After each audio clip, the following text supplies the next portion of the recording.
Is there anything better than being stabbed? Yes, being stabbed repeatedly. Or at least that's what the slasher genre would have us believe.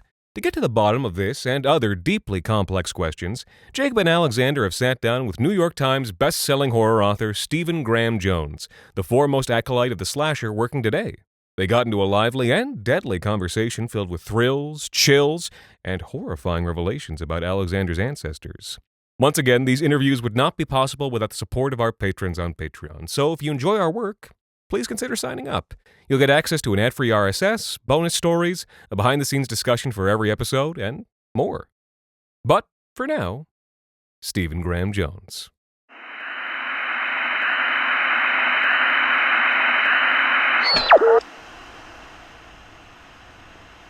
Hello, I'm Jacob Duarte Spiel. I'm Alexander Saxton. And we have a special interview today. Here with us is a true maverick of fear. He's been carving out new territory for 30 years across dozens of books and hundreds of stories. He puts the gore in allegory. He puts the stab in established horror genius. The master of splatter, the Don Corleone of rusty machetes. It's Stephen Graham Jones. Oh man, thank you for having me. What an intro. Thank you. I told you it'd sound like I was introducing a wrestler. That's great, man. That's great. Thank you for being here. Thank you. Oh yeah, I'm honored. I'm honored to talk with y'all. Oh, thanks. I wanted to start with two tough questions before we go any further, because I think that these questions are going to both tell our audience everything that they need to know about you and also tell us everything that we'll need to know about you. They might be impossible questions, but I want to see what you can do. So one, if you had to be killed in a slasher, how would you want to go out? And two, if you were the killer in a slasher, what would be your method of slashing? You know, if I had to die in a slasher, or really if I were in a slasher, then I think I would die. So that's really the question. If I were in a slasher, how would I die? And I'm fairly confident I would be one of the couple in the car at Lover's Lane in the first 5 minutes who gets menaced and stalked and hung from above the car. And I think that's great, man, because you're the blood sacrifice that lubricates the rest of the narrative. And also you get to make out, you know, so there's no loss, you know. You're not hearing a mysterious noise and going out checking in the woods. You're not that guy. You're oblivious. An honorable death. Exactly. Yeah. I don't get terrorized. Like I always think that terrorization in slashers is really tenderizing the meat, you know? And I wouldn't get tenderized really. I'll just make out and get slashed and that's a good time, you know? Oh, and if I were the killer in a slasher, what would my chosen method of slashing be? You know, I think y'all probably have seen High Tension, what is it, a French movie, right? French. Yeah. And that woman in that wields that big cutoff saw, which is it looks like about 150-pound saw, you know, and it is wicked when it catches you. But I think this is very important for the balance you need in a slasher.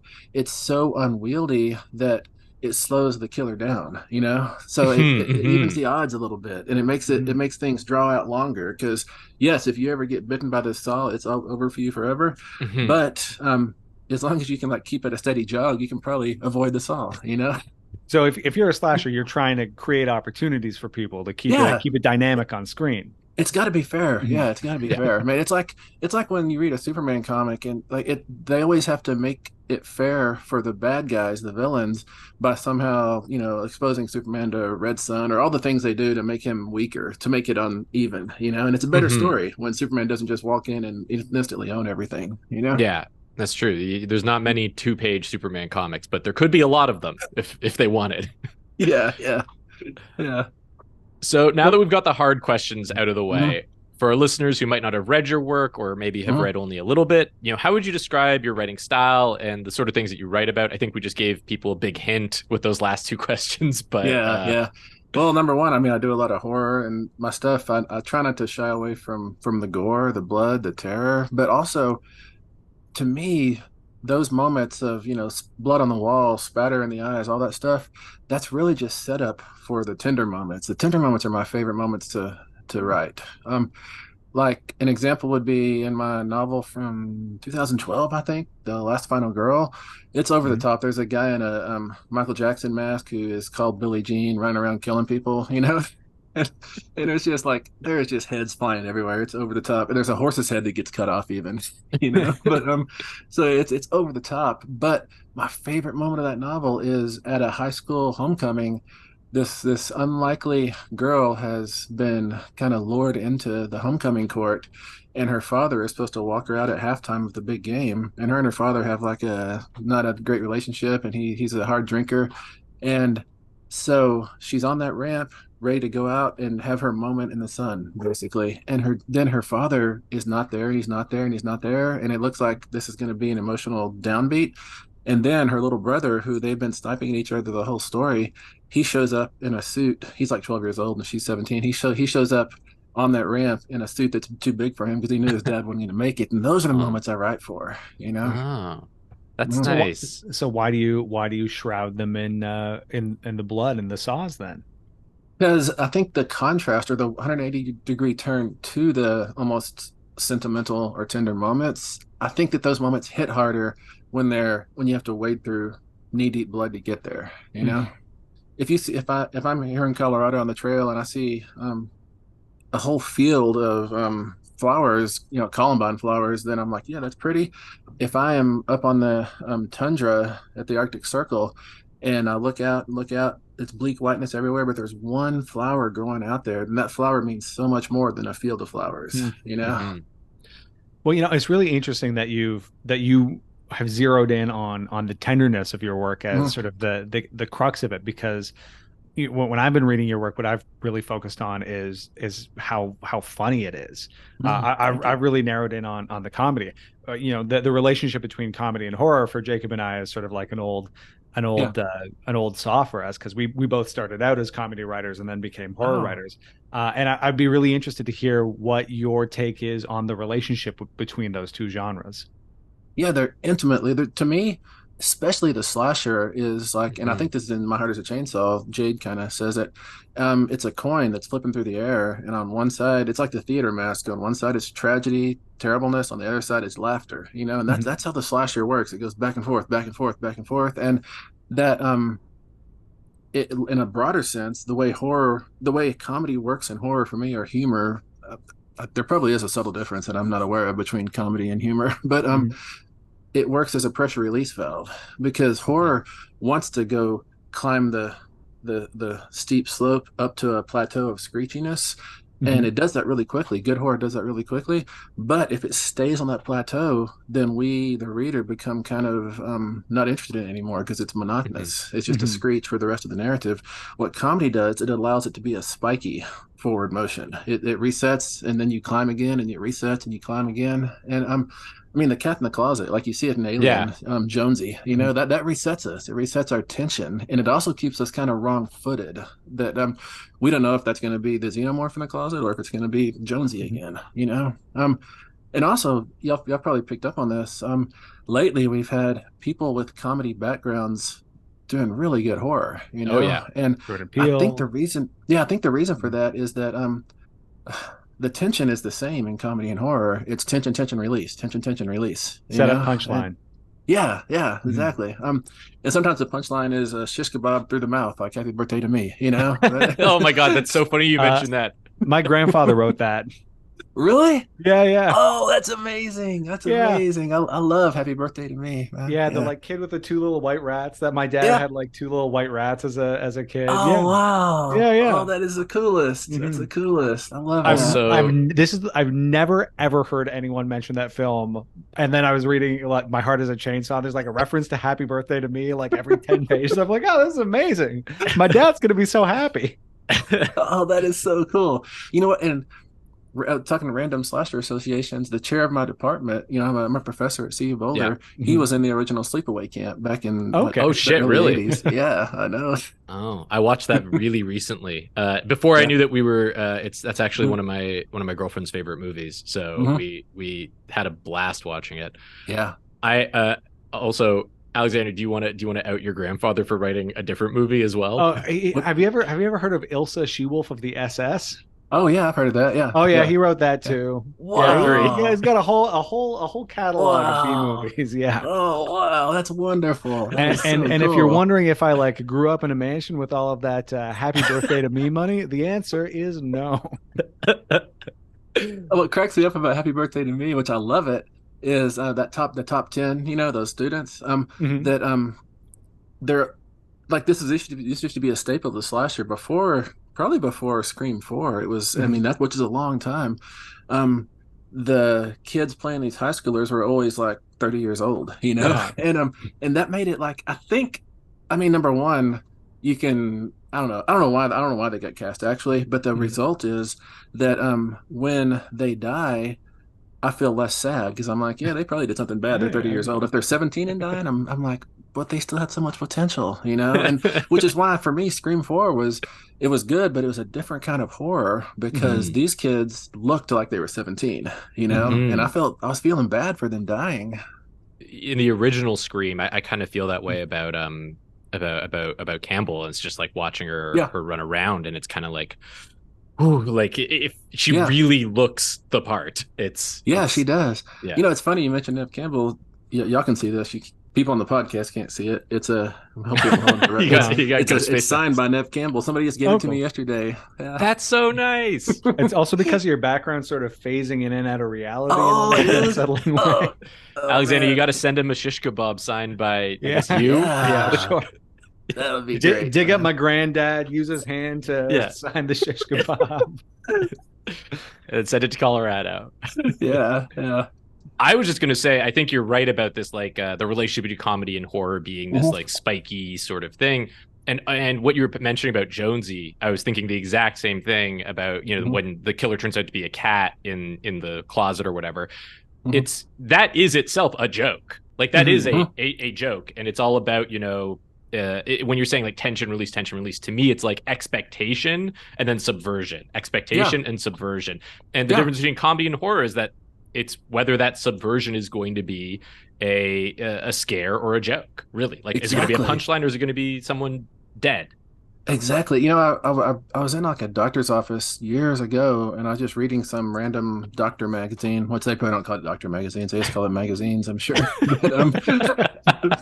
But the little thing I read, I don't think I read all of it, was that until the moment of eruption, physiologically, if they put a scan on somebody, I'm not probably not X-ray, 'cause that's not very healthy, but some sort of scan where they can track what's happening in your body. Mm-hmm. Until the moment of eruption, a scream and a laugh are indistinguishable. You don't know what it's gonna be until it actually happens. And I think the Mhm. slasher really capitalizes on that really, really Definitely. well. And talking about Jonesy, I think I've always suspected that Stephen King was aware of the cat in the closet thing really intimately, such that in Pet Cemetery he thought, well, what if the cat was the killer? What if That's a good Church was point. really evil? That's a very good point. Yeah. So with this like zigzag thing that we're Yeah. talking about, when you're writing, is that something that you're using as like a structuring mechanism, or is it just something that emerges out of the process of writing for you? I think the second. I think it Okay. emerges kind of naturally. I think if I were to try to strategize it, then I would mess it all up. I would telegraph my intentions, and Mhm. and I wouldn't get out of it in a clean way. So I think what happens is I realize I'm getting kind of bored. I need a laugh or a blood gag or something. Mm-hmm. Mhm. You mentioned in one of your interviews that I was reading that you don't outline, No. which is very I mean, I'm very jealous basically. But like I need to. But it reminds me, you're mentioning Stephen King earlier, and I know you're a big fan of his work, of course. Who isn't? But he also talks about not outlining and Mhm. just sort of starts writing, or he has a concept, starts writing, and just lets Yeah. it flow, and then he ends up, 3 weeks later with a 500-page book. Mhm. Hmm. Yeah. It's very surprising to me that you're able to do that, but you're also very prolific, so it's clearly working for you.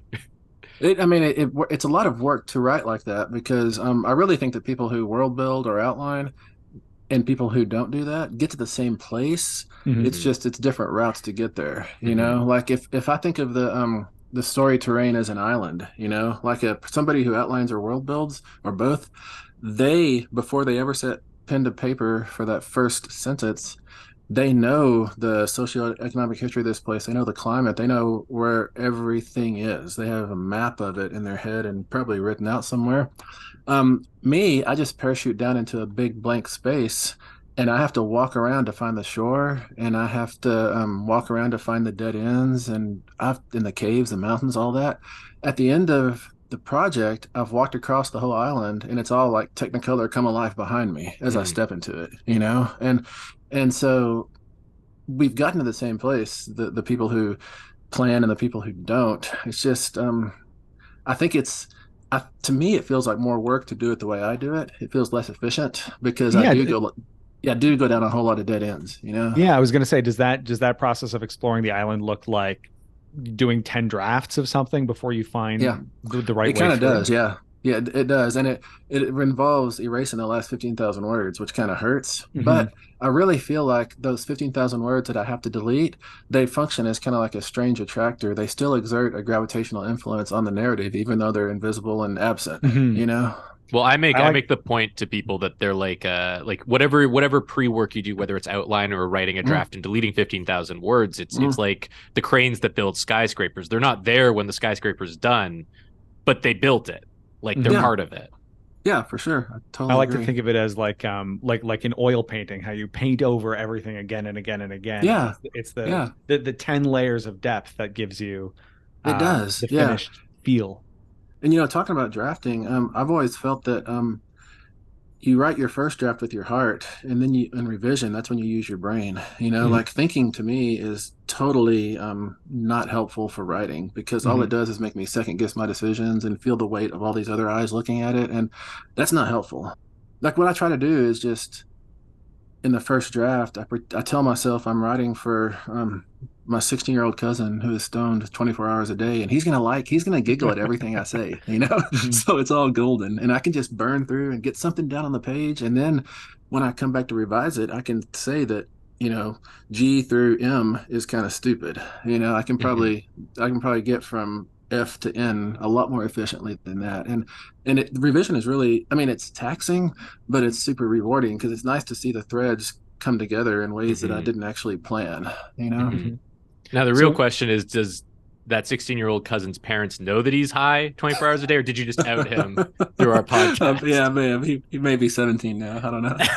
also, is it your 16-year-old cousin who's high all the time, or is it you when you were 16 years old and high all the time? I've known a lot of writers who do various substances to like write, and they sometimes get some really good stuff down, but I've also seen them they kind of flame out after two books, maybe three books, because I Mhm. think relying on stuff to write other than caffeine and Mhm. anger, you know, Yeah. that I think that burns you up in a way.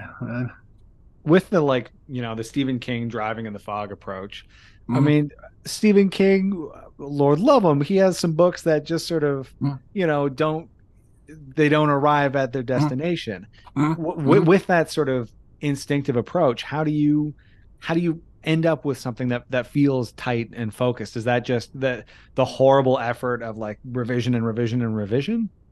It is revision, and it's also being willing to scrap the whole project. If it Hmm. like I've got a lot of books in the drawer that were fun premises and petered out, or were terrible novels and have a really strong ending, but they Hmm. don't have the complete package. And so I realized that I can spend my tires on this book for 8 more months and maybe I can make it halfway acceptable. But during those 8 months, I could also write two other novels that have a chance to be good, you know? Well, you talk about with My Mm, Heart is a Chainsaw going through that process mm, over the course of like 10 years, mm. or is it 10, 8, I something like think that? let's see, 2013. I think it was 8 years. Yeah. 8 years, Yeah. yeah. And Yeah. just starting it, putting it away because it Yeah. didn't work, and then like completely changing the main character, Hmm. starting it again, putting it Hmm. away, and then Hmm. figuring it out finally, and you end up Hmm. with a great novel that I really Thank you. enjoyed. I can't wait to read the Hmm. second one. Hmm. And yeah, like that's somehow just like sometimes that's just the process. So like you put something in a drawer now, maybe it Hmm. comes out 4 years from now and it's great. Exactly. Yeah. That's exactly what I think too. Like, yeah, with Chainsaw, that's the longest I've ever spent on a novel. Most novels that Mm, I've put away, I never get them out again. But mm, like that. I was talking about a terrible novel with a good ending. I have this novel called The Hedonist Chronicles, which I probably wrote in about 2001, 2002, and it has the best ending of anything I've done. And I've tried to graft that ending onto various other books, and it doesn't work. It only works with that broken novel, which makes me so sad. I wish I could use it somewhere else, you know? Mm. It sounds like you're having, reading your work, it really feels like when you're watching a movie where there's like a character actor who's too good for the movie that they're in Mm, and is just chewing scenery and having the time of their life. And there's something about reading your work that feels like that. There's just like oh this yeah. real sense of fun underneath it, and it really Hmm. feels like you're having the time of your life when you're writing Hmm. it. Like, can you talk about the role of joy in the Yeah. writing process? Because so Um. many of us so often feel it as this, this struggle, this work. Yeah. Yeah. Yeah. If writing was not fun to me, I wouldn't do it. Mhm. I just want to do fun things, which is it sounds like a kindergartner. I know. Mhm. I just want to eat ice cream. I don't want to do math. Mhm. But to me, it's always a mystery. I hear other writers like talking about the terror of the blank page or how to get across 350 pages and just how much work it is and how they love to be done, but they don't love to actually be doing it, you know? Mhm. And I've never understood that. To me, sitting here at the keyboard and diving head first and heart first into another world where the stakes are high and everything is almost melodramatic, it's all screechy and fun.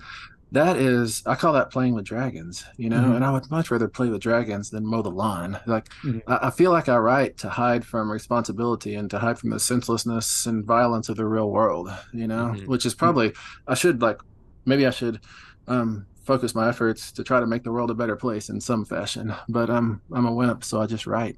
But I remember years ago somebody asked Louise Erdrich. They said, "So writing is really hard, isn't it?" That which is not that great of a question. Mhm. And her answer was, well, it's sure not digging sugar beets, because I've had a lot of agricultural manual labor jobs. I used to be one of those guys like Machete who stands down at the corner downtown with a shovel and waits for a truck to pull up and you get in and you don't know what you're Mhm. getting paid, you don't know where you're going, but you're getting a few bucks somehow.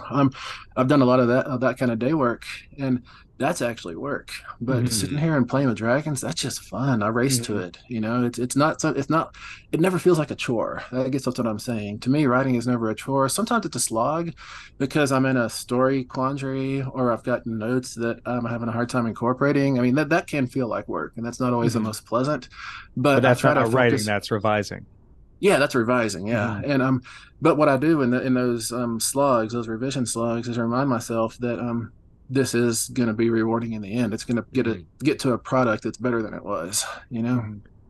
I think people can feel. I think for me personally, like going Mm, through writer's block in my earlier 20s and sort of mm, getting through that, I think one of the things that happens is you know that what you're writing isn't that good, and so mm, you convince yourself that writing is really hard, mm, but in reality you just aren't good enough at it yet. mm, And the truth is just like anything else, it's just practice. Like mm. no one would say that practicing the piano is hard. What they say is like playing the piano well is hard. And it's like, Yeah, yeah, just you just yeah. need to sit there and just like put your reps in, like get like just Mm, right from start to finish. And what I've been finding recently, not to, make this about my personal process, mm, but like I'm working on screenplays and scripts right now. mm, And I started with like the shortest format that I had to write, which was about under 20 pages. And then I just slowly just wrote longer and longer scripts. And by the time I got to the 60-page one, I was like, this is great. This is easy. This is like mm, fun now because I mm. did it, because I did my reps, because I did the Yeah, work. And I yeah, think that that's the thing that people try and jump into writing a novel straight like first thing. And it's yeah, like it's just too much. Like it's yeah. not easy because it's a lot. It can be overwhelming and daunting for sure. Yeah. I always think of people talk about writer's block, and number one, I always think that, like I said earlier, like writer's block is really just too high of standards, like kind of like what you're saying. Hmm. But two, like you can ask, do waiters get waiter block? Do plumbers get plumbers Yeah. block? And you know what? Yeah, they do. They wake up at 7 in the morning. They're like, I do not want to go to work, but they go to work anyways. And Hmm. I think that's what writers have to do. If they don't know what comes next, or if it's something they don't want to face on the page, you don't get to like going on social media and casting about like a tragic romantic figure is not going to help you do it. You know, Yeah. it's going to maybe get other people to commiserate with you, but I don't think that's terribly helpful either. You just got to sit there and pound through it, you know? Mhm. I'm actually running. I'm creating a workshop all about writer's block right now. Nice. Nice. And I agree with what you're saying, where like a lot of it is just like Mm, having high standards. But I think the other thing that happens is mm, people don't actually know what writing is. mm. Like they don't understand what the process is, or like how it's done, or how Yeah. you are to be led through the process by like a big thing about what I'm writing about in it is actually what you're saying, which is that it's about Mm, finding yourself in it and being happy mm, and like mm, enjoying the process, because that's how you're going to mm. write something that other people will like too. Mhm. Totally agree. And Neil Gaiman says the like click over point for him in realizing how to do good writing was he realized he can't protect himself on the page. He has to be vulnerable on the page. He Hmm. has to and be honest and truthful. You can't just like go in there and think I'm gonna make everybody think I'm like it's like when you're 14 and you put all your favorite band posters on the wall and wait for somebody to walk in and see the inside of your head and think it's amazing. You can't do that on the page. That doesn't come across well. You've got to be willing to expose your heart and let people step on it. Yeah, you got to write about something. Yeah, And if you're writing yeah, about something, it's about something that's in you, whatever that yeah, is. And for sure. you got to put Yeah. it out there. Like with horror, what I tell people is the only way to do good horror is write about your own personal terrors. If you like think drowning is scary or spiders are scary, you can't just write a spider novel or a drowning novel because it's like generic. It's not particular to you. I mean, Hmm. maybe that is your Hmm. terror. Maybe you're afraid of water spiders. I don't know. But yeah, it's like me. One of my big terrors that I have a lot of nightmares about is I fall down a set of stairs and I get down there and I'm not knocked out, but I have hurt myself and I look at my arm and it's split open. And inside, instead of blood and bone, it's just like white tofu, and that just so terrifies me. I've written a novel on it, The Babysitter Lives, and I've done some stories on it and just trying to exorcise that fear. But, Yeah. I really like what Stephen King says. Somebody asked him once, you've got all these scary stories in your head. How do you sleep? And he said, I sleep fine. I give my nightmares away. I really like the like poeticness of that, I guess. Yeah. But at the same time, it doesn't work for me because when I put my nightmares on the page, they just have higher resolution and I see them around They the just come corners. back. Yeah, yeah. I'm trying to think now, like, have I ever written anything that's like come back and haunted me like extra hard because I wrote it? I did write Mm.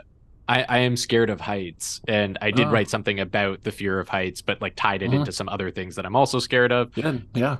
But now I'm also living on the 28th floor of a building, so Oh, I can wow. see out the window. I'm just like right now, I'm looking out Wow. the window. I'm just like, I don't like it out Wow. there.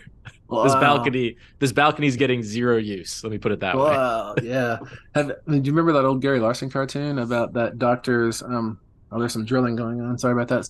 This doctor's revolutionary new therapy practice of dealing with all of a Snakes, patient's phobias dark, at and once. fear of snakes, the dark and heights, and it's like a dude in a steel chamber, like hanging over. Yeah. And it's Also, it's clearly not helping him. very funny you bring up Gary Larson, because like I like memorized Gary Larson as a kid. Like I Yeah. know Yeah. you're like, do you know this Gary Larson? I'm like, yeah, I know it. Yeah, Don't worry, I yeah. got it. He's got it tattooed on the back of his head like Yeah, the girl in Rush Hour 3. yeah. I close my eyes. It's all Gary Larson cartoons.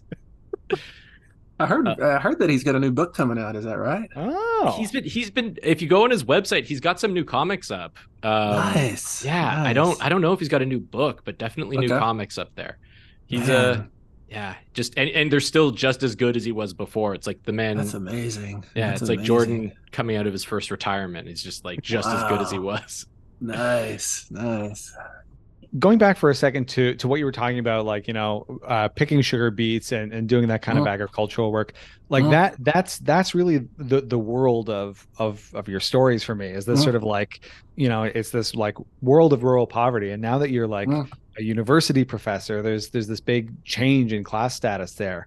How do you, Mhm. when your life changes like that, how do you hold on to what made your work real and vital, and how do you not let it change you? I mean, I keep answering with Stephen King answers. I should have another writer that I quote. But the thing I'm probably most impressed with Stephen King across his career, across 60 plus books, is that ever since probably Salem's Lot or The Shining, he has been set for life, financially. But he nevertheless has never forgotten um, what it's like to work at a laundromat, live in a trailer, and not know if you're going to make rent and have to cut your telephone off and that kind of stuff. Which is to say, he writes about those conditions authentically, not like a tourist. And I always hold that up as my model. I mean, I'm not saying that I'm set for life financially or anything, but I am probably doing better than the characters in my stories, generally speaking. But I've never forgotten where I come from, I guess, and I don't think it's possible for me to either. Every once in a while I'll try to write a story about somebody who's like in some privileged position, and it's kind of fun, but it often ends up being a send up instead of like Jonathan Franzen will do it in a way that you feel their struggles. Or Brady Snellis is really good at that. These kids driving Mercedes and doing cocaine all the time. He writes about their internal struggles and how the world is not fitting out, matching up with their romantic ideals and all this stuff. And he makes it feel super, super vital. And all that I, as a reader, am being trotted through is, does she like me? Does she not like me? Am I going to pass this class? Am I not going to pass this class? But he's able to make it so real. And I think that's because that's the world he comes from, and me, like, I really think writers only ever can write about the emotional landscape of a single place, and it's usually the place they grew up. I grew up in dirt poor West Texas, oil country, cotton country, cattle country. Like the local high school, the big dance every year is called Katoika for cattle, oil, and cotton. Like I can write a story set on Mars in 2789, and you peel up that dusty red planet, the surface, and it's going to be West Texas in 1985. I can't help that. And because of that, I mean, I guess my big hope for myself is that I don't forget where I came from. I'll never go back, but I hope I never forget it either. Something that I wondered about, you've mentioned in interviews, or maybe it's just in your wiki, maybe it's a profile, but you've said something about how you're the only Blackfoot person in West Texas, maybe ever, or you and your immediate family. And I was doing some research because I was just curious about where you're saying you're the only one, so where are they? And you're about as far away from those as you can get, right? Montana, but then also across the border in Alberta, and I think BC or Saskatchewan, one of the two.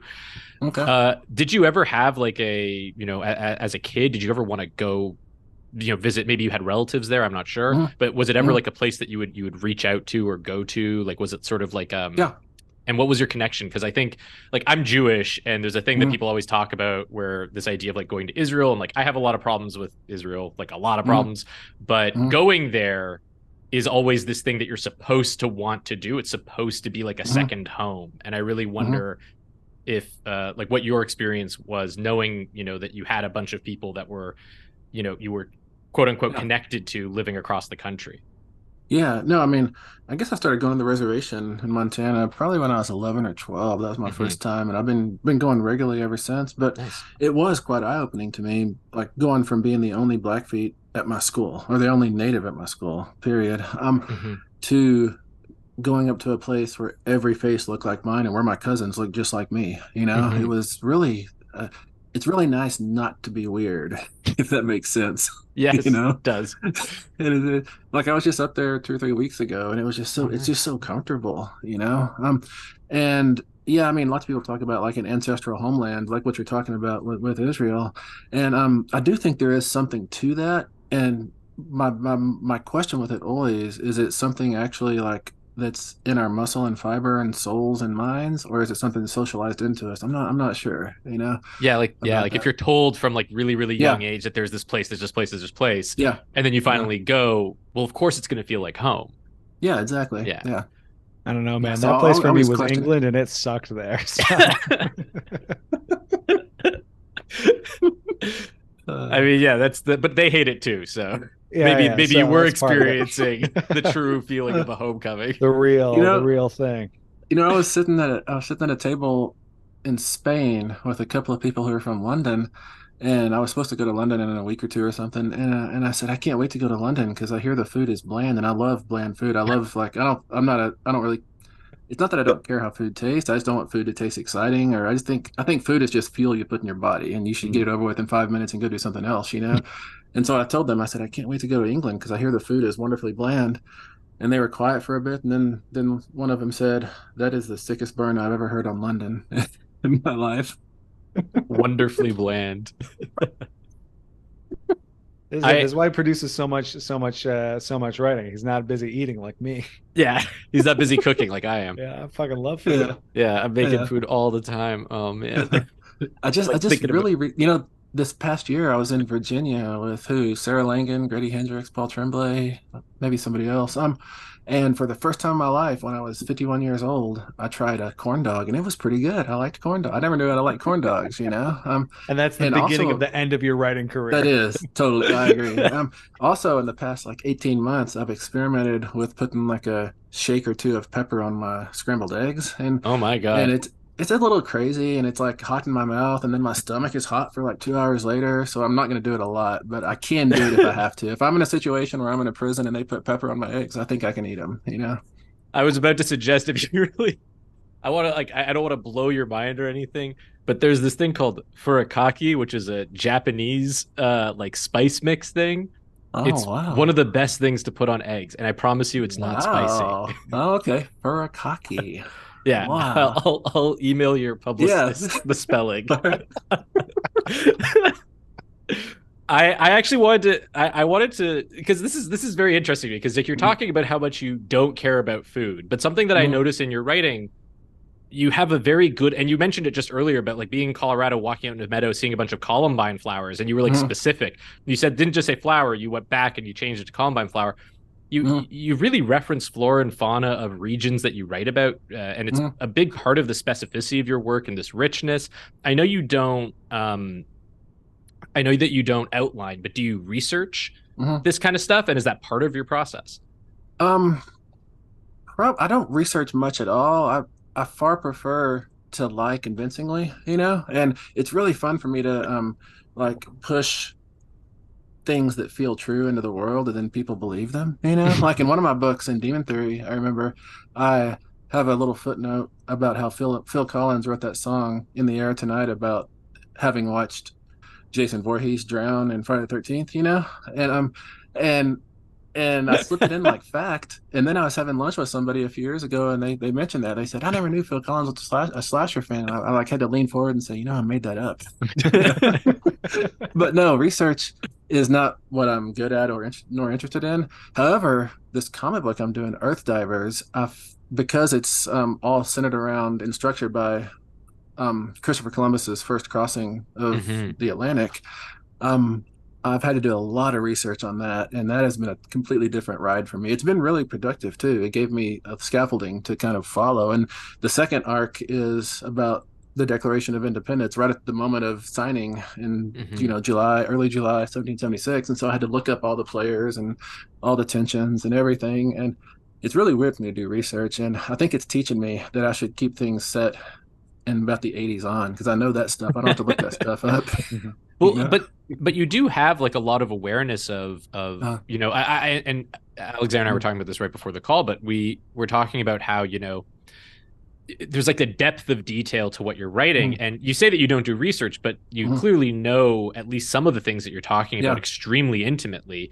And, you know, whether it's stuff that you personally have experienced or maybe it's in things that you've read, you know, nothing is ever vague or referred to in vague terms. Like I'm thinking like in The Night of the Mannequins, which was, I loved, you reference these like very specific mannequin based pranks. And you don't just do one, which I think is the thing that a lot of writers would do, where they do one and then they say, and more pranks like that. You have like 4 or 5 different ones, and then you allude to even more of them. And or in like My Heart is a Chainsaw, you've got these like sub stories that are like how to properly transport like a dead elk across a lake, or like how to drive a golf ball that's on fire. And you know, how do you approach these things with such specificity? You know, it sounds to me like this is just stuff that makes you happy as a writer, beyond that. But like, yeah, where do these things kind of come from for you? You're right. They do make me happy as a writer when I read them or when I write them. But at the same, too, I think like specificity and granular details, just the particular, um, makes it a single place instead of like a distillation of places, you know. Mhm. And it's like to me, horror needs to be set in the real world, in our world, in order to scare you, because the only mechanism it has to scare you is this might be in my closet, this might be down the street from me, you know. Hmm. And so if I've got a world where there's centaurs and the moon whistles a tune every night, that's not our world, you know. I don't think Hmm. that's going to be scary. That can have some disturbing imagery in it, but it's not going to be scary to me anyways. So the way that I try to jack up the resolution, when I say jack up, I mean like turn up to 11. The resolution is doing the particularness, the of getting that elk across the water, and like in talking about the granular details, like stuff in the nose with mud so that the air doesn't escape, you know, Yeah. like those little mechanical things are always so fascinating to me. And you know, if I had to identify the moment I got infected with that, I think it would be reading Neil Stephenson's Cryptonomicon in the whenever it Uh, came out, like what is that, Mm. 96 or 98, something like uh-huh. that. Mhm. Because he is, as far as I'm concerned, he's about the best at that. Well, he's the best at like those granular details, but Hmm. also at staging this exposition or this info dump in a way that it's dramatic, you know, that it Hmm. matters. Like it's easy to come up with a Wikipedia entry on this or that and drop into it and then transition out, but that's kind of boring. Neil Yeah. Stevenson has a way of doing it where it's fun and exciting. And I'm not as good as him yet, but I'm always trying to be, you What do know. you think the trick is for that? Um, Probably the first trick is having it be fascinating to the characters. I Hmm. would I Mhm. would think, because it's always got to be a fascination that comes from the book. I like if it's like jacking it, like dialing the microscope down tighter and tighter. Has got to be something that the characters are, in a sense, hungry for, rather than Hmm. me showing off how deep a dive I can do. You know, Mm. because the point at which a narrative, a story, whatever, starts feeling like I am showing off, that's the moment at which the story is indulging itself, and I have to Hmm. back off. You know, like in The Only Good Indians, near the end, there's a really key battle on the basketball court, a game of 21, and we come into the game at the 16th point, and we go up to the 20th point. We don't go to 21, I don't think. And my impulse with that was to start at the very first dribble of the first point and take it all the way Hmm. to the end. But then I realized that that's just me looking at fun basketball moves. The reader is not going to tolerate that, you know? Yeah. And so it is sometimes a matter of anticipating what is going to look like indulgence, you know? And one place I always have to pull myself back is with cars or El Caminos or trucks, because I can talk about those forever and ever and ever. Like there was a long while in my output where I could identify why I wrote this novel, this novel, this novel, and it was always because of a 67 Ford truck or a 69 El Camino. And I just case it in all these characters and world. Look, I really just want to talk about that El Camino. That's what I love, you know? That's fascinating. For me, like, and I think this is why I dialed in on it in your writing, but for me, Mm, it's like it's nature, it's flora, it's fauna, it's like knowing the mm, names of the things mm. around me. But like I Yeah, could, yeah, like I have to dial back when I'm sometimes when I'm writing about something, or sometimes yeah. avoid nature altogether because I know that I'll just be like, okay, now we're talking about like this specific species of jumping spider and Mm, the fact that it eats other spiders, and like yeah, that's what's yeah, interesting to me, and we're yeah, forgetting about the zombies or the yeah, whatever, the half man half beast thing for that's sure. running around. I For think sure. we're And I think the reason I do tend to be in nature more than in the city is just because that's where I grew up. I grew up out in the Yeah. fields, out in the trees, out hunting and everything. That was my life for so long. I sometimes feel when I write about like New York City or Chicago or Boston or one of the big cities, I feel like I always take steps to keep it to a single house or to keep it to interiors, because I think there are rhythms and patterns in cities that I'll never be aware of. Like even when I go to Denver, I'm like a tourist. I'm always looking up at the tall buildings, and they're still pretty amazing to me. I can't Yeah. imagine how people can be up there and everything. And I think when I say patterns, like I suspect that someone who has lived in New York City their whole life can anticipate when a bodega is about to happen. You know, Yeah. I can't. It's just like another wonder. Like, wow, there's another one. But at the same time, it put me in the woods, and I can probably tell you the most likely place you're going to see an elk. You know, because that's Mhm. natural to me. But it's not natural to me the placement of bodegas or the hidden places gas stations are, or Mm. or awnings or doormen. Just there's so many things that I don't know about city life, and so for that reason, like you mentioned, brush dogs. That's Brush Dogs was the most natural story to me in the world. I wrote it in 2 hours because I forgot I had a deadline and I had to do it real fast. And when I've forgotten I have to do something and I do it real fast, I'm almost always in the woods. You Hmm. know? Well, the core of that story is, if I'm not mistaken, it's about like, I don't know what the story, the sort of, it's not really an evil force, but the Mm-hmm. force in that story, the supernatural force in that story. I'm not sure where that comes from. Like if that's Yeah. a story that you heard Mm-hmm. as a kid, or anything like that. But it's sort of about like a person going into the woods and coming back changed, let's Yeah. say. Yeah. Like almost like a changeling child, but a different version of it. Where did that come Yeah. from? This is honestly just for me at Um, this point, but I think it came from. I mean, that story first appeared in a book, like a tribute to Laird Barron, who does he at the time he yeah. was doing a whole lot Okay. of cosmic horror, and because I knew it was supposed to be a like Laird adjacent story, I thought I better make this cosmic. And cosmic horror is nearly always about encountering something so vast you can't even see the edges of it, and Hmm. you're not out to defeat it, you're out to survive it, and then have to live with the awareness that that exists. You know, Hmm.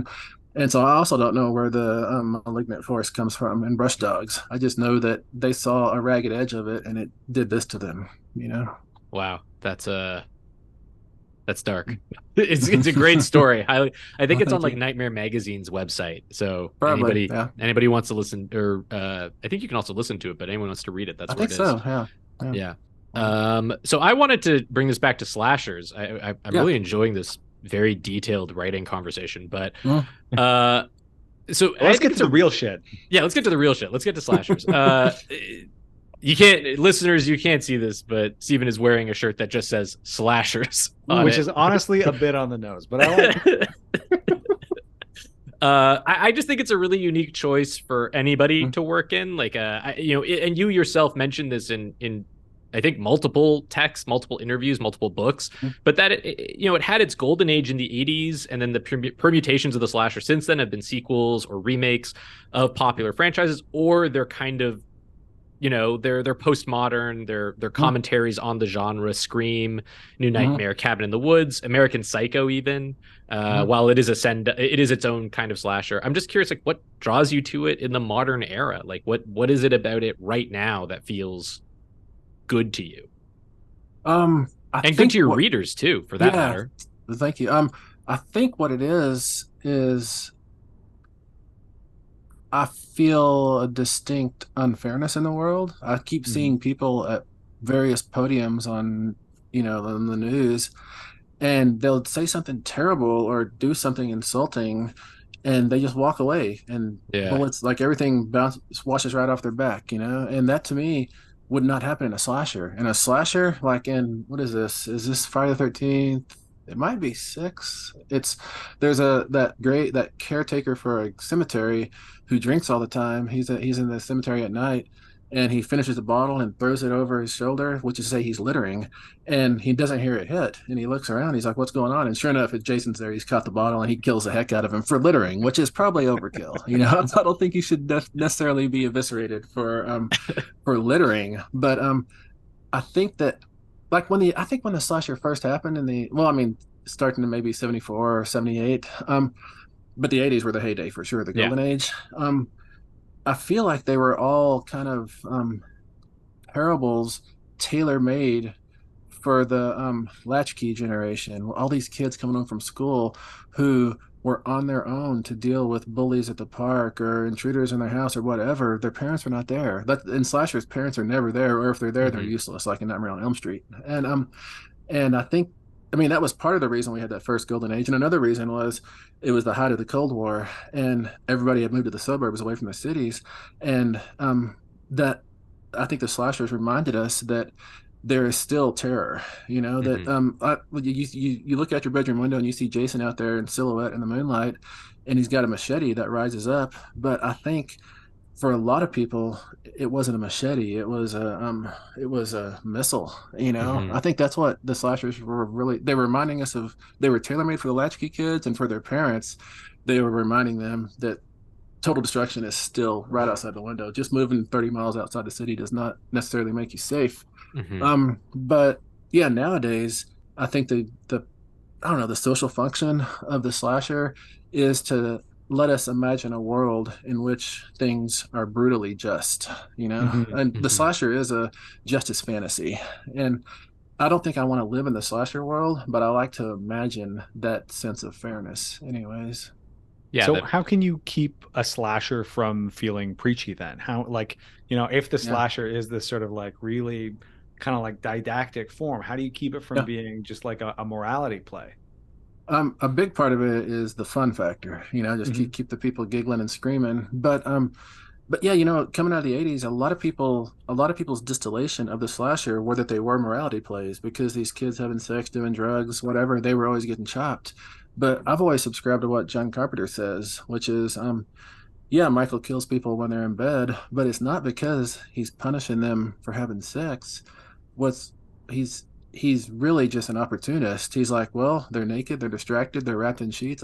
My job is a lot easier right now than it would be if they were ready, you know. Yeah. And also the kids who are inebriated in whatever fashion, yeah, they tend to get killed. But that's the same thing as being, if your mind is clouded, you're much easier prey, you know. It's not about Jason, Michael, Freddy, Ghostface, whoever, punishing them. It's about the ease of killing them, I think. But that doesn't quite answer your question. How do you keep the slasher from being didactic? And I don't mean it in terms of like the morality of like having sex and stuff like that. I mean about the sort of like original sin that underlies the whole like cycle of justice and retribution. No, for sure, for sure. I wonder if, you know, I think the 80s slashers, the golden age slashers, can, by someone who is not reading it that closely, be read as a morality play more than the post Scream slashers. And I think the reason for that is the final girl changed. In the original like iterations of the slasher, which was just an avalanche of slashers, the final girl would be the girl who happens to have made it through various encounters with the slasher, and at the end they turn around and face the slasher and often put that slasher down. They find it in themselves to do that. After Scream, where Sydney, the final girl, is, before the slasher ever starts, she's dealing with issues. You know, she's trying to figure out how to properly grieve her mother, or the absence, or she's trying to live with the absence of her mother, anyways. And after that, you start seeing more, like an urban legend. You see it. There's so many slashers where you see the final girl coming to the horror with issues already, and then this horror adventure led by the slasher allows her to process through those issues, and so it becomes a character-driven story, which people don't think of slashers as character-driven. I think they are in that sense, and I think if you can keep it character-driven, then it resists the abstraction, which can lead to it being didactic. Or that's my hope, anyways. Okay, I think that makes sense, and I think the other thing is when you give the slasher their own motivation, you know, like there's definitely this like character driven on both sides, basically. You know, like what you said about Michael Myers being this guy who just like, or John Carpenter saying about he just kills people because those are opportunistic opportunities for him to do that. But that's not, you know, that's not the experience that those teenagers are having. They're having a very different one. And the reason that one of them survives is through doggedness and determination and being aware and not vigilance and being vigilant, which just so happens to be the thing that Michael preys on. So then you've got these two characters colliding at that point. That's a good way to say it. Yeah. And it becomes like a church steeple, the way you did your hands. That's kind of fun. Well, which is preachy all over.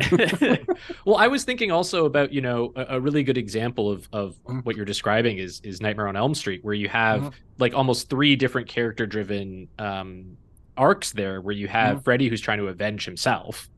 And doing it in this like really horrifying way. You have the kids, who are realizing their version of the story, which is that your parents can't always protect you.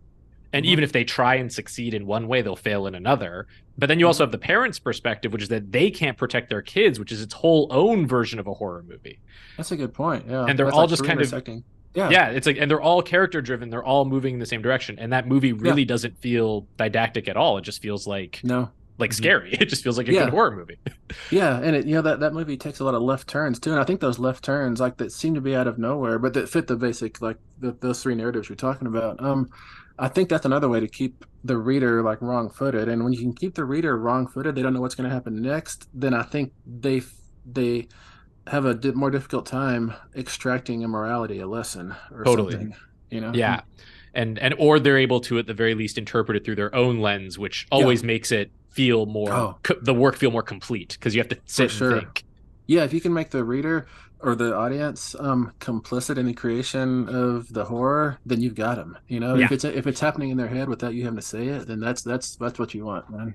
You were mentioning earlier that the slasher is sort of this genre of the suburbs, which I thought was a really interesting contrast to how you were talking about how your own psychic landscape is the landscape of rural West Texas. Why do you think that you became so drawn to this genre of the suburbs when that's not sort of where you feel most at home? That's a good point. I mean, I have lived in a lot of suburbs, but you're right. I grew up where I couldn't see another light at nighttime. We were so remote. I think it's probably just mechanical, actually. Like slashers need a certain density of bodies to carve through, and where I grew up, it's hard to get that density. Like trick-or-treating for me was kids in their bulky costumes. We all pile into the back of a Buick, like 10 of us in the back seat of a Buick, and we drive 16 miles to one house, 10 miles to the other house, and for a slasher, I don't know if a slasher's going to put in that legwork, Just walking, dragging a heavy sledgehammer that whole time. Forget about it. Yeah, it tends to work better like Cain and See No Evil, like if somebody has staked out, this is my abandoned hotel, if you come here, I'm chopping you, or Jason of Crystal Lake, Yeah, tie themselves to a location that will become dense. It's a slash at home, slash from home, work from home revolution. Or Michael claims Halloween night, Freddy claims dreams. Yeah, that's true. Yeah, they all have like little hunting grounds, little territory. I wanted to ask about you mentioned this idea that slashers speak to justice fantasies. And I think that makes a lot of sense, especially when we consider that many of the main characters in your novels are native from different backgrounds in some of them. Is that specifically sort of, do you see like that linkage right there between, because like you're kind of the guy in slashers right now. Like there aren't really people making things that are as popular as the stuff that you're making right now, and putting these native or indigenous characters front and center, it feels very specific. Like you are saying something very specific there. Oh yeah, well thank you for noticing that, and thank you for saying it. Yeah, I think slashers and native concerns are in lockstep, because what we want all across America, on every reservation, every native household, every Indian community, is revenge, and that's what the slasher is about, is revenge. We want to see the people who came over here and cut our hands off and enslaved us and raped us. We want to see some justice. We want things to come full circle, and like that's why like all these UFO hearings, which aren't getting enough attention, I don't think, but like the idea of aliens coming with their superior technology and their germ warfare and stuff, I think those of us in Indian America were like, hey, it's your own medicine, take it, Yeah, I'm thinking about the Screwfly solution, Alice Sheldon. That's one of my favorite things I've read recently. She's the best. Yeah, the ending for that is beautiful, isn't it? Right? Oh my god. No spoilers to anybody, but go check it out if you can. But I think, obviously in Canada we're having a lot of the same issues and as we should, with additional, layers of Canadianness on top of it, which means so many different things that I can't get into it right now, but I promise you. And I think about things like, did you ever read Algernon Blackwood, any of his stuff? Yeah. Oh yeah. I think about like the willful misconstruction of native characters and native issues in other horror. You know, and Algernon Blackwood writing about the Wendigo, but having absolutely no understanding of what that actually represents, and that specifically the Wendigo is kind of about him. And things like that. And it's really amazing to watch, just like I was also reading Thomas King, and he talks about how what does a native person look like, and the answer is basically whatever native people tell you, without getting there's a lot more detailed thing, and it's just really great to see these characters front and center of the front and center. It's like it feels like a recentering to me, and I mean, there's multiple recenterings. I don't want everything in the world to pivot around us, I think there should be multiple nodes, totally. And all kinds of stuff. And you're right about Blackwood writing about the Wendigo. I mean, that's a spooky story, no doubt. But it's, to me, the horror of that story draws a lot more from like Caribbean traditions than it does from native traditions. That's a good point. Yeah, it's. But I also think, like, Lovecraft, people talk about him a lot, and like why he's persisted all this time. And I think it's as simple as his name. He's got a really cool name, but I think Blackwood should have been in that conversation because he has the coolest name too. His name's fucking great. Have you ever thought about getting a nom de plume? I so wish I would have done that when I was starting out, because it's too late now. Like, I go back to my old, like my my mid '90s publications, and I'm never Stephen Graham Jones. I'm always Stephen Jones, which is weird to me. Like, I'm the British editor, and I'm not that dude for sure. Although when we're at the same hotel, things get really confusing. But for a long time, I had to, because Stephen Jones was on the scene by the time I came on the scene with novels, I had to use my middle name to distinguish who I was. And there's also a Stephen Jones who plays guitar. Was he in the band Blackfoot, maybe? Anyway, which is confusing. Oh my god. I could be wrong about that. He might be, though. But because my full name is so long and bulky, for the longest time, whatever anthology I showed up in, I was never on the cover because my name took up too much real estate. It took up like two people's names, Yeah. Well, Alexander, your grandfather's not using his nom de plume anymore. Yeah, true, yeah. He used his mother's maiden name, so that's nice. Nice. That's the way. Nice. I think that's the move. This is Jonah Royston. Jonah Royston. That's good. Yeah, it's a good I was talking to George R. Martin once, and I'm talking to him about how ridiculous it was that I have this long name, and he said his career never like really catalyzed until he had been George Martin for a long time, and then he stuck those two R's in the middle, and like everybody was like, "Oh, you're him!" Like everything changed. Yeah. Yeah, we need more initials. I got a bunch to choose from. I got 3 middle names. I can do whatever I want. Nice. If you had just been Stephen G. Jones, then you would have been a literary author. That's right. No, that's You'd have true. written a great American novel. Yeah. No, for sure. Just you were saying this other thing earlier about the sort of writing from an emotional landscape that you understand and that you inhabited, the one that you grew up in. And this kind of goes with that. But, I love one of the things that you're really great at is you write from the voice of characters that maybe don't have the best luck when it comes to, things like upbringing and education, as we were talking about. And it's not that they're unintelligent. I'm thinking of Jade specifically. But the circumstances, the vocabulary that you're going to use for these characters are going to change depending on their circumstances. Do you ever feel challenged by that when you're writing? Like there's this scene in My Heart is a Chainsaw where it's kind of the first scene where Jade really has a long conversation with a group of people sort of towards the middle when they confront her about that letter that she wrote. I'm trying not to do spoilers. Yeah. And what struck me about that scene more than anything else is it's like, oh my God, they all talk differently from her. And like very different. And it suddenly feels like not only is she having a conversation for the first time, but also that her entire reality is being intruded on. And it's a great turn, a great piece of writing. And I wonder, do you ever feel challenged by that? Do you ever feel challenged by writing in these different perspectives? I do, yes. And like that scene particularly, I think the reason that and thank you for noticing, the reason that I tried to make them all, to make their worlds different by making their language different, or their diction level anyways, because I've written so much stuff where people will tell me, I can't tell your characters apart by the way they speak, and that kind of, herded me back onto the path of making sure that I was doing that. But the first time I encountered that like difficulty was with my very first novel, The Fast Red Road, because it deals a lot with I say a lot, it deals somewhat with quantum mechanics and different theories circulating around that.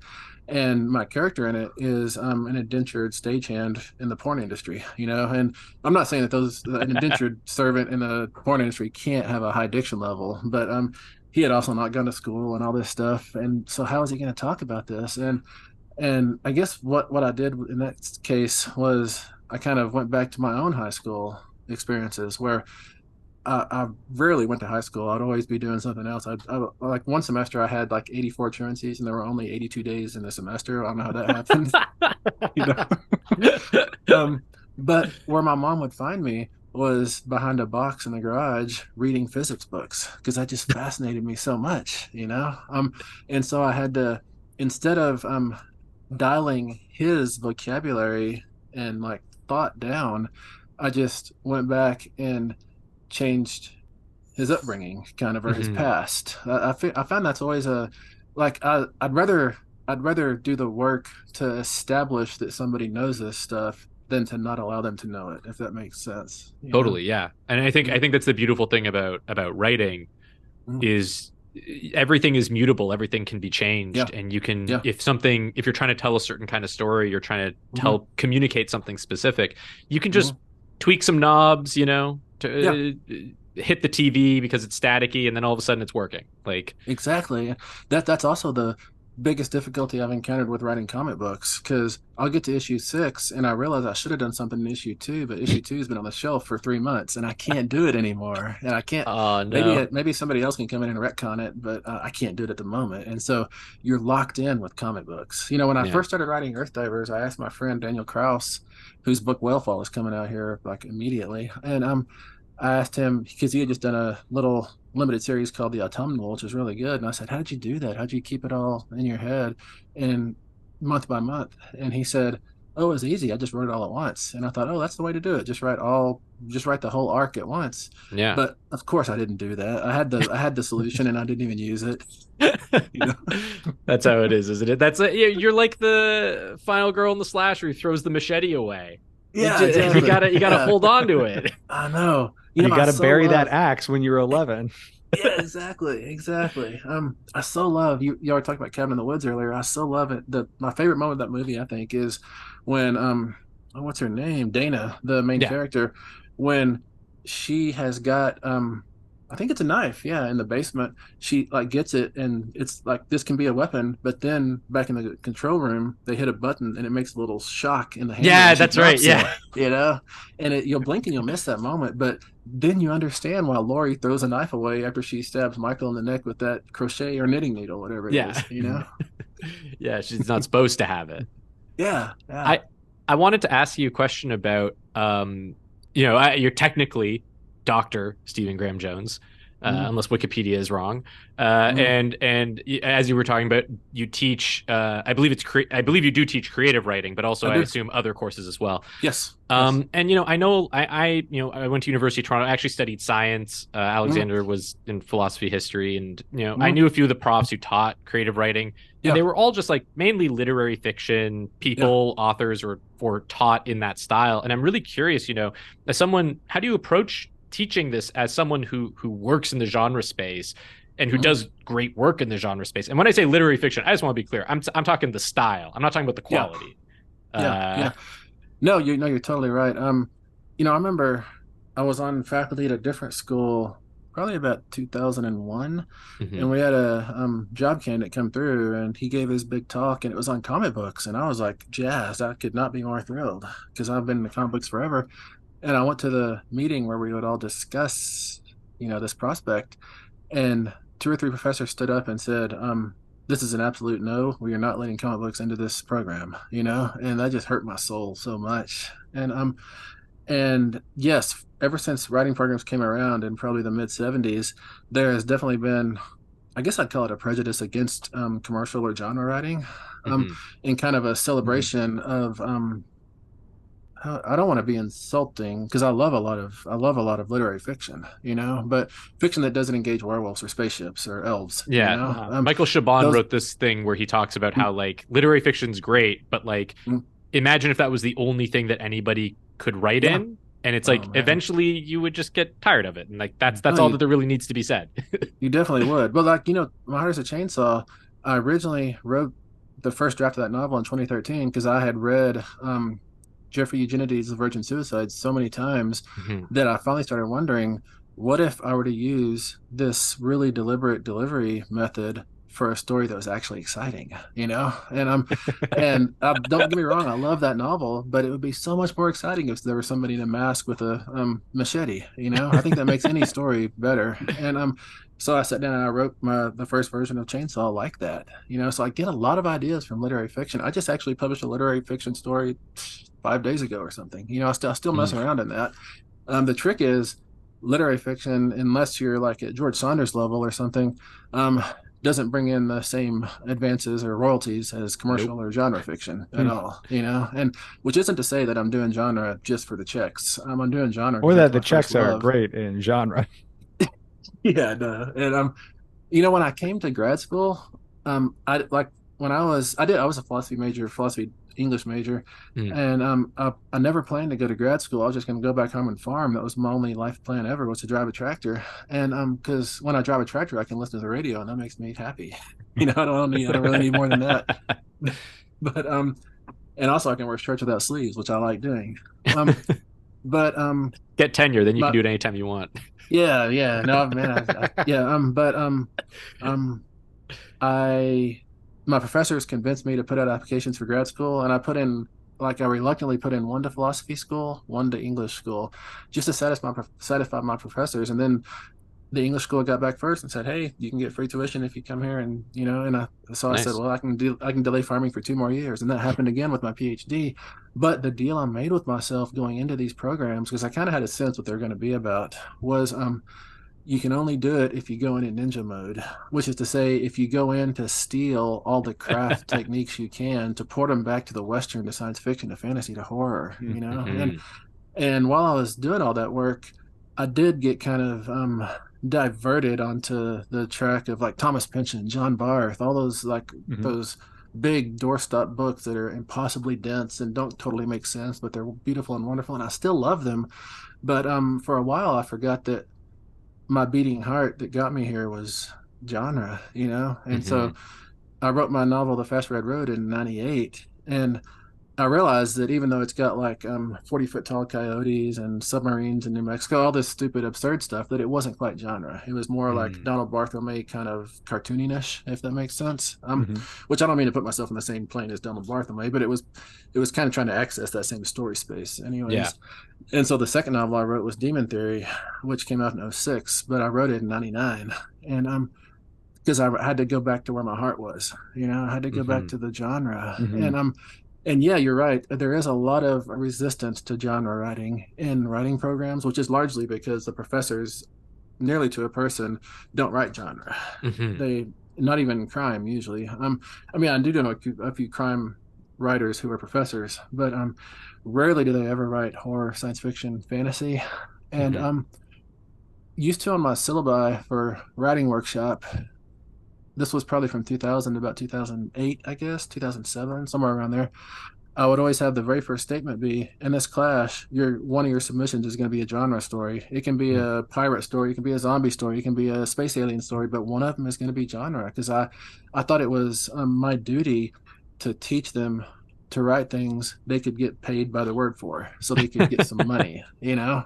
Because with literary stories starting out, you just get contributors copies, you know, and Mhm. that's nice to put on your shelf and to pass out to somebody, but it doesn't buy any groceries, you know. And I Mhm. wanted my students not to starve.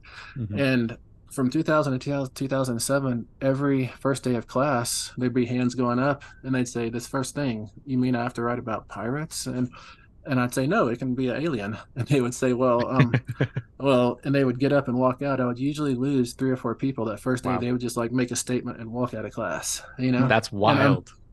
it is. And then starting about 2008 or so, the students, every to a person, they all came to class writing genre. So I didn't have to put that statement on my syllabi anymore. And to this day, this is 15, 16 years later, um, still almost every story I get is a genre story. And that Mm. could be partially because they know I'm a genre writer myself. Hmm. So I could be like attracting that crowd more.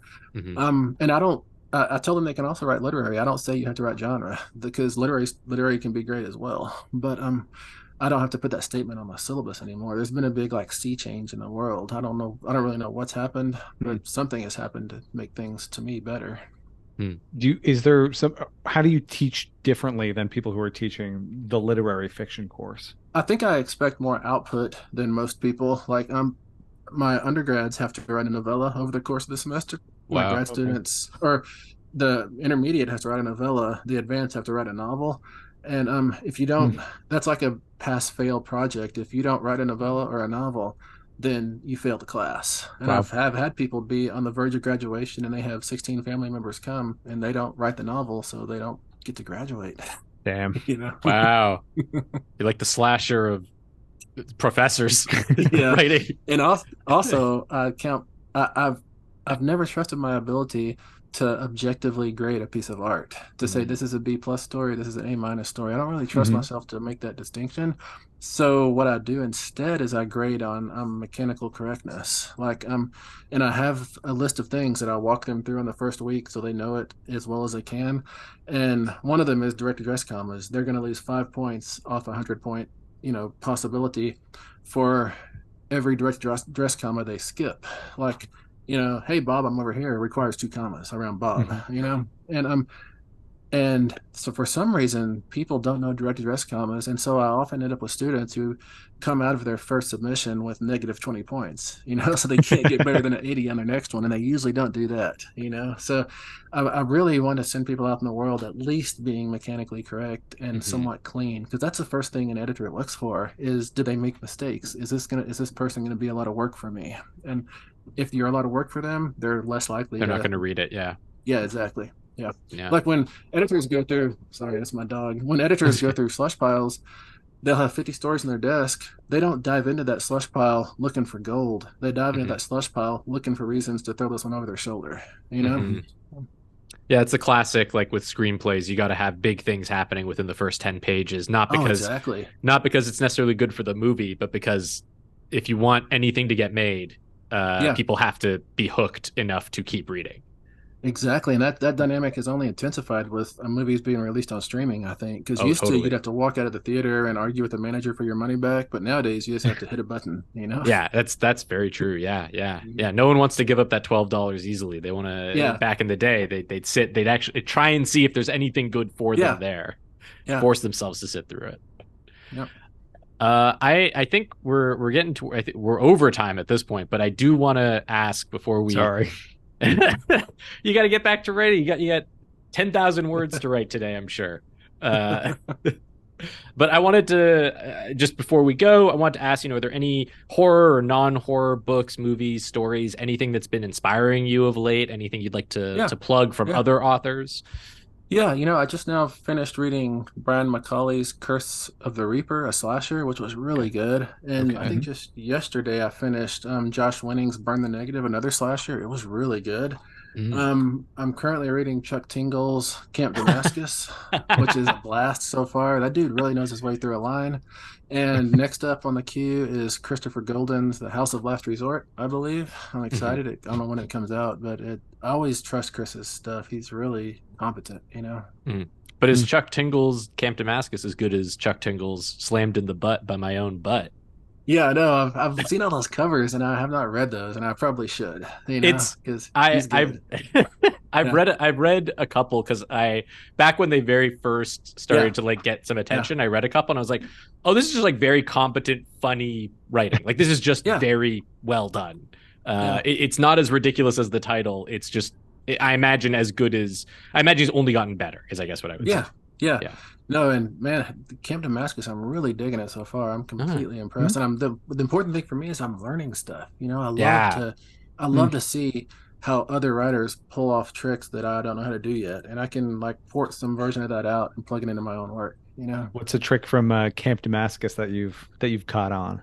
You know, the important trick I've caught on there so far is his main character is this deeply conservative religious person, and he's writing about her earnestly. He's not setting her up to knock her down. You Hmm. know, he is occupying a space that may not be supernatural for him to occupy, and he's doing it in a really authentic way. He's not pretending she's fake. He's accepting that she's real, and that's Mm, something that's so important. I think. Like I see a lot of writers, um, they'll let their own politics onto the page too much, as in they'll write about Donald Trump people or something, mhm, and they write about them as these buffoons who don't have a clue about anything. And I think that's not the right angle to take.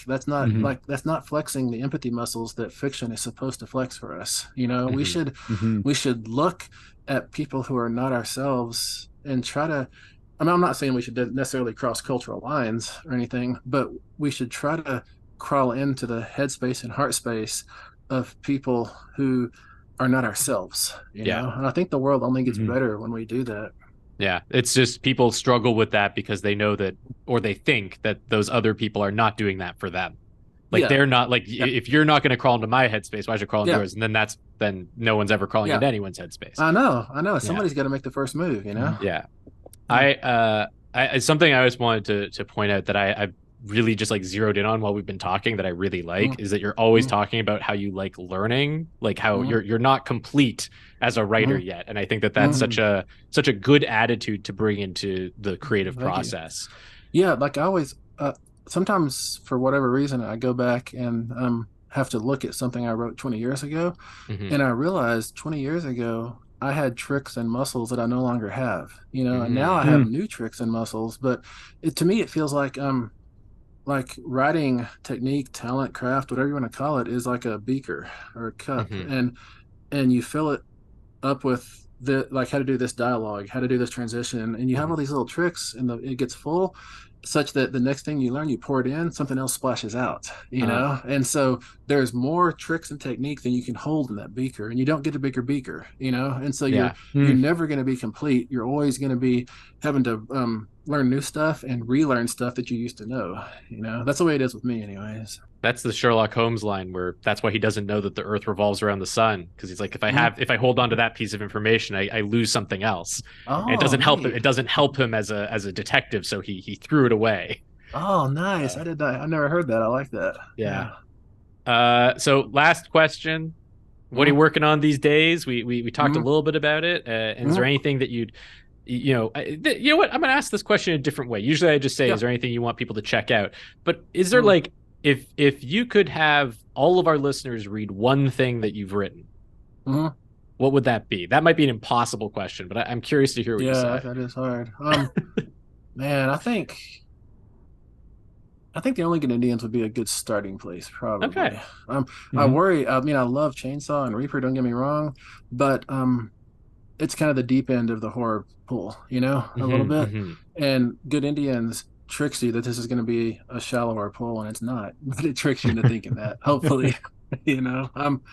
But as for what I'm working on now, I just now, like 4 or 5 days ago, submitted my last tinkering with of The Angel of Indian Lake, the third Chainsaw book, Oh, and Oh, very exciting. and just today I've been trying to, with my editor and my agent, select the cover for I Was a Teenage Slasher, and my editor sent me a heads up. He said, "Hey, right as soon as the copy edits are done for Angel, we're starting on Teen Slasher." And so I'll be revising that. And the bad thing about all that is about 2 or 3 weeks ago, a novel happened in my head, and I wrote all the beats down. That never happens to me. You know, it's usually Hmm. like I hear a voice and I just follow it and see where it goes. But this time, it all happened in my head, and I want to start writing that novel so bad. But I need to do these notes on Teen Slasher first, on Teenage Slasher. Hmm. wow, that's a lot of work. Oh yeah, and also monthly, which is really Yeah, comic daily. book. Yeah, comic book Earth Divers. The thing I never knew about comic books is that I might well, I'll be looking at final lettering adjustments on issue 2 while I'm looking at inks on issue 4 while I'm looking at pencils and layouts for issue 6. I've got my fingers in like every pot possible, and I need more fingers because there's more pots with comic books than I have hands for and fingers. I'm getting so tired listening to this. So much. Well, and also I'm still doing Zooms with all the studios and production companies who, you know, are interested in this or that. And even with the strike going on, this stuff is still happening, you know. Yeah, people want to talk, people want to, like, they want to, you know, they know that at some point the strike will end because you know, hopefully because the studios cave. And when that happens, they need to have their ducks in a row. Yeah. Yeah. And of course, it'd be nice to be one of those ducks, you know? Yeah.